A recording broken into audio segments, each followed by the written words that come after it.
I think we found the spot, Jordan. There he is, right there, looking at our camera. Look at him. Oh, yeah. Hey. Hey. Must be he got the memo. I thought I seen another one in the background here. How often does that happen? It's happened before, but it doesn't happen often. I think we may have found the right spot, huh?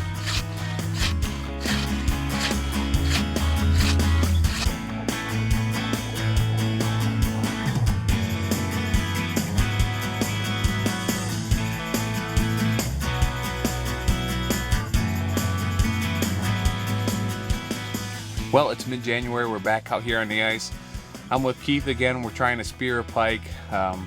All signs look good. We haven't started actually spearing yet, but when we put the underwater cam down just to check the depth and check the clarity, there was a pike right in front of the camera. So probably the best start you could have. We've already had a couple flags go off. We haven't had a fish actually stay on, but they're at least getting hit. So there's a lot of pike in here, and we're hoping for the best. So we'll see what we can do.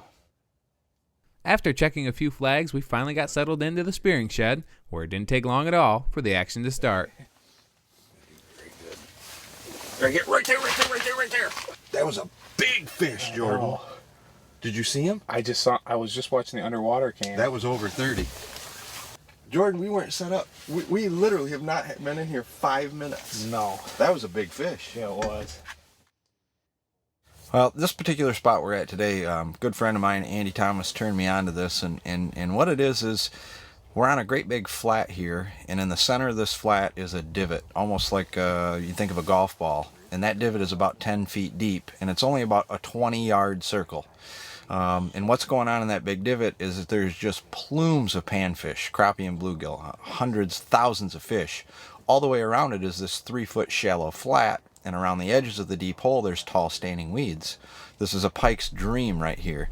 They're just staged all the way around this hole, and yesterday I came, did a little recon fishing, jig fishing, end up landing a pike, but seen 5 or 6 different pike while I was jig fishing.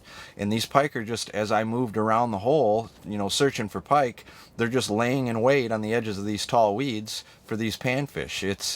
It's one of those ideal spots, and people always ask me, where do I go or what do I look for?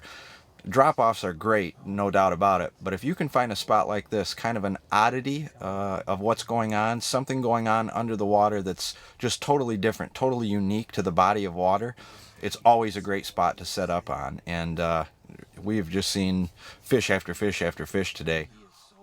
There were pike everywhere, and this was quickly becoming one of the best days of pike fishing that I had ever been a part of. If we weren't looking at one through the spearing hole, it seemed like one of us was out checking a flag. And this time, we had finally caught up with a nice fish on a tip-up. This has literally been the best day I've ever had in the spearing shack as far as numbers of fish we're seeing. Something happened between last year and this year where Jordan's all of a sudden a lucky charm this time. So this one's been off a while. He's taken quite a bit out, so I'm just going to go ahead and do the retrieve. Pike number 1 of the day on the ice. We've got tons of them in the spearing hole, so hopefully we can get a spearing one. Well, I'm not sure what we've done to deserve this day. Must be clean living or something, because we have seen a ton of pike. I talk about this a lot, but trying to film hunting or film fishing, it's so much more difficult than people realize. We've had several pike that we could have speared if that's just what we're out here trying to do, but we're running 3 different camera angles and we're trying to get all 3 cameras at once, and thankfully there seems like there's a lot of fish here, so I think we can get it done at some point. But you know, we've had a couple of nice fish come in, and when they're only on one of the cameras or they're not on any of them, and trying to get that all figured out has been a little tough. But I've never seen this many pike in my entire spearing career as we've seen in our first hour today. So I'm pumped. Keith is pumped. We're going to get it done. It's just a matter of time until we get to one to cooperate with all 3 of the cameras. Right here. Oh, I think he's short. What do you think? He's legal.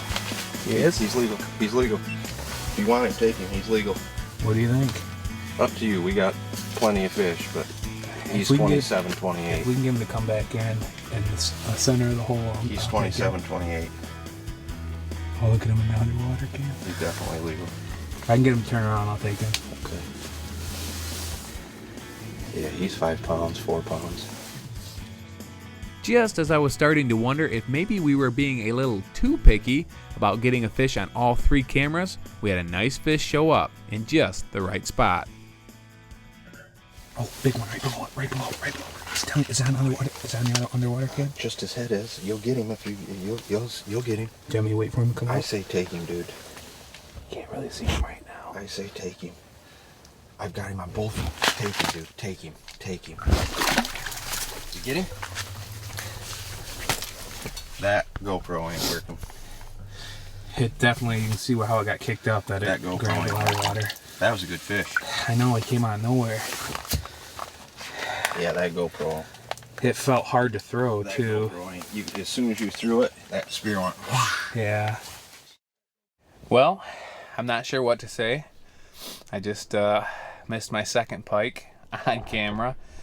Great fish, and kind of snuck in on us. We had a smaller fish that we've had in the hole several times, and we're just not convinced that he's substantially over the legal limit. I do think he's legal, but you know, when you're spearing, it's not like you can put him back. So we wanted to make sure, and while we were watching that fish, we had this other fish come in, and I'm as disappointed as anybody could be that we didn't get it. But I think is what happened. I'd mounted my GoPro real close to the spear, and the mount that I used was kind of a bigger mount because I wanted to make sure that I didn't donate the GoPro to the lake. And there was really a lot of resistance when I threw the spear, and I'm not gonna sit here and try to make excuses and you know, complain about what happened. It is what it is. We missed, but we're gonna take the GoPro off, and we're gonna stick with the 2-camera angle. We still have the underwater, regular underwater cam.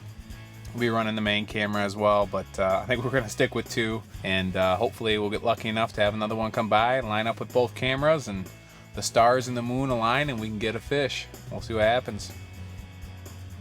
Not surprisingly, things seemed to really slow down after the swing and miss, and even though we were still catching a few fish on the tip-ups, things had slowed down dramatically in the spearing hole. For the first time all day, we went more than an hour without seeing a fish. But all of that was about to change as I looked down directly beneath my feet and saw the nose of a pike start to creep out.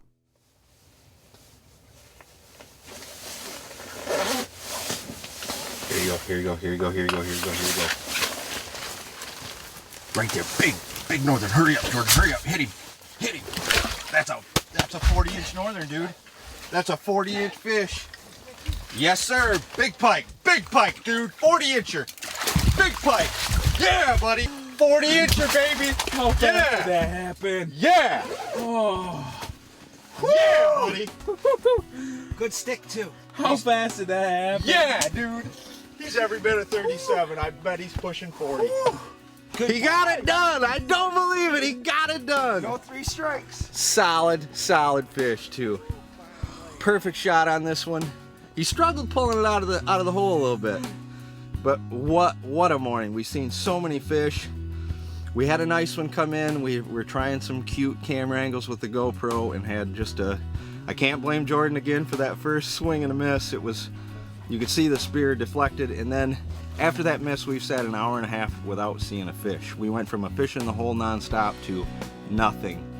And we're sitting here talking, and I'm just laying it on him. And I happened to look on the camera, and I could see just the nose.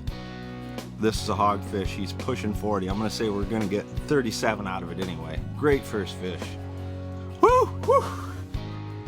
Unbelievable. My bike spearing mission has been hysterical at times and frustrating at times, but to cap it off with this fish, a giant fish. I won't say it's as big as the one I missed last year, but it's in that same ballpark. And we've been sitting here for an hour or so, maybe even close to 2 hours without seeing a fish. After I missed the one earlier today, I was really thinking I wasn't going to get it done. This fish comes out of nowhere, by far the biggest fish we've seen today, and I absolutely stuck him. And it happened, I'm not kidding, I don't know, 10 seconds at max from when we saw the fish till I let the spear go. Great fish. Whew. Finally, Keith and I had pulled it off. The 3-year mission to get a big pike on the end of my spear with good footage was finally over. This 37-inch pike was the perfect end to our story, and even better, I speared him over one of Keith's very own handmade decoys. Last year, I started making my own spearing decoys, and before I get them out, mass produce and got them out to the masses for sale, I wanted to make sure that they held up, that they brought in fish. I don't feel good about putting something out there unless I know that it works. So we made some prototypes last year. My daughter was fortunate enough to spear her first fish on one of my pike killer decoys. Tail end of season, I ended up getting a 41 incher on one of the decoys, so obviously they worked.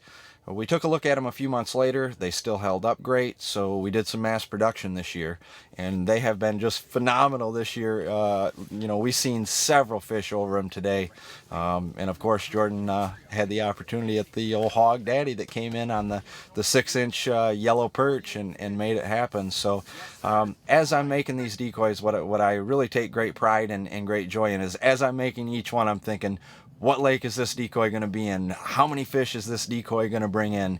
So there's kind of a sentimental value to actually hand making these decoys.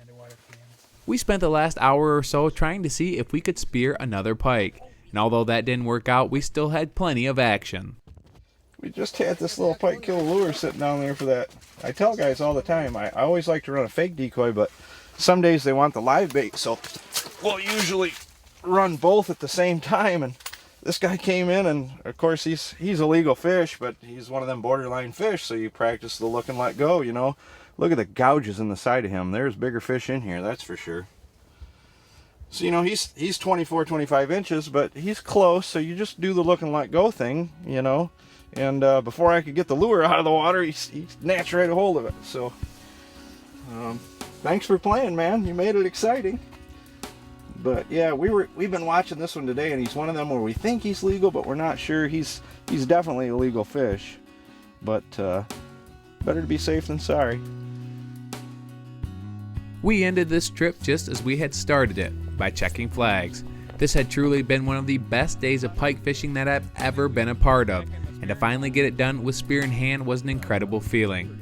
Special thanks to Keith Stanton for sticking it out with me for 3 long years to get it done. This is one fishing trip I will truly never forget.